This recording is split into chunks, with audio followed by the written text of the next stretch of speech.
Hi, I'm Ling. This week I focus on implementing autoplay detection for our group's Chrome extension.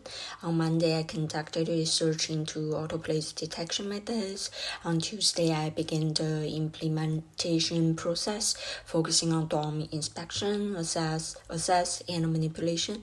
And the code is currently working at a basic level. I encountered several issues such as autoplay counts were not syncing correctly with the actual instance, and communication between files was inconsistent.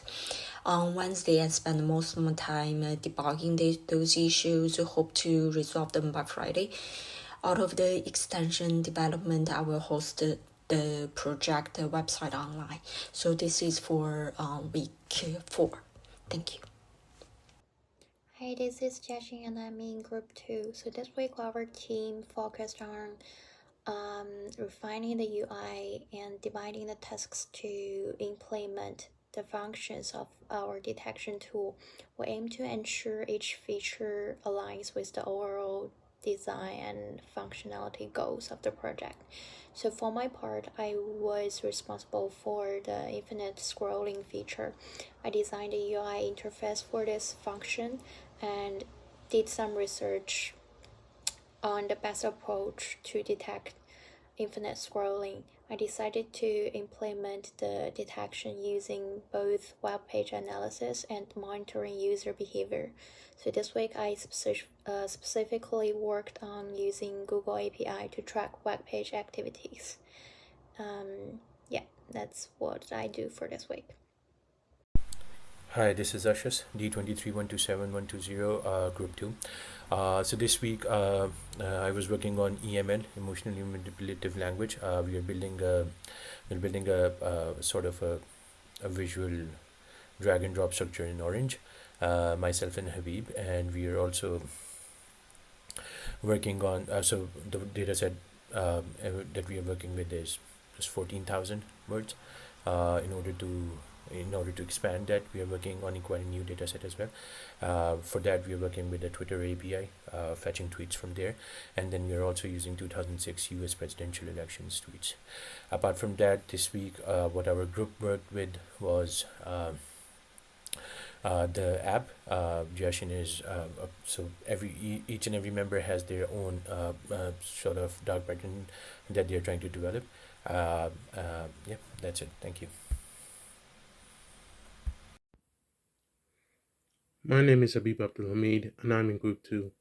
This week I've been implementing sentiment analysis code that helps identify user sentiments related to the dark pattern I've been researching. I also found out it's possible to identify user sentiments in Excel with Microsoft Azure's capabilities. I was extracting sentiment scores from sentences I made in the sentiment analysis code and also from a column of tweets in Excel, which provided insights into what small changes in words make text positive, negative, or neutral. This Tuesday, our group held a meeting where we shared progress on our individual tasks.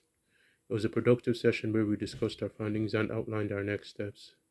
We identified key areas for further research and also established a list of contacts for any issues we might encounter moving forward, ensuring that we have the necessary support as we delve deeper into this critical topic. My name's Jar Rodriguez, and I'm a part of Group 2. So this week I was meant to be working on engagement notifications, but due to a bug in the page linking that for the Chrome extension, I've fallen down this rabbit hole. You'll probably be able to see it on the Kanban board and my commits for the two refactor branches I created. But, well, that's if I haven't merged those two branches with main anyways.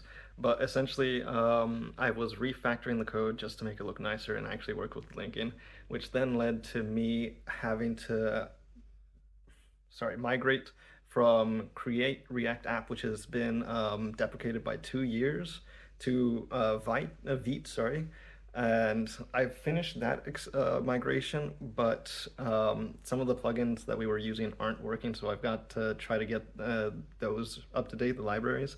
I've got the routing mostly working, but it's not nice, and I think it'll give us the same errors with the page linking currently. And then I also had to do a bit of research for the UI libraries. We had picked one last week to work on, but it didn't seem that had any accessibility for user any accessibility features. So I had to do some research on which one to pick from the ones that I saw anyways. I also got those UI libraries installed, and now currently I'm just trying to finish the refactor, and hopefully I'll be able to add some CI/CD in the Docker containers so that we can have that up and going by Thursday, but it may not, sorry, by Friday, but it may not be done by then, unfortunately.